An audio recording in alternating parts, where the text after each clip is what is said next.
স্বাস্থ্য ও পরিবার কল্যাণ উপদেষ্টা নূরজাহান বেগম বলেছেন, ইজিবির মাধ্যমে হাসপাতালগুলোর সরঞ্জাম কেনার সিদ্ধান্ত নিয়েছে সরকার। এই উদ্যোগে বাস্তবায়িত হলে স্বাস্থ্য খাতে অনিয়ম সহ সিন্ডিকেট অনেকাংশেই নির্মূল সম্ভব হবে। দুপুরে রংপুর মেডিকেল কলেজ হাসপাতালে পরিদর্শনে এসে সাংবাদিকদের সাথে আলাপকালে এসব কথা বলেন তিনি। মেডিকেলের স্বাস্থ্যসেবার অব্যবস্থাপনা নিয়ে উপদেষ্টা বলেন, হাসপাতালগুলোর স্বাস্থ্যসেবার মান ফেরাতে বিশেষ নজর রয়েছে স্বাস্থ্য বিভাগে। একই সাথে রংপুর মেডিকেল কলেজ হাসপাতালে চাহিদা অনুযায়ী চিকিৎসক, নার্স সহ জনবল নিয়োগের পদক্ষেপ গ্রহণ করার কথাও জানান তিনি।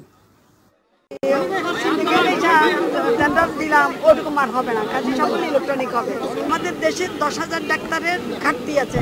এই যে আপনারা হাসপাতালে, আমিও দেখলাম, আপনারাও দেখছেন, ডাক্তার নাই, নার্স নাই, টেকনোলজিস্ট নাই।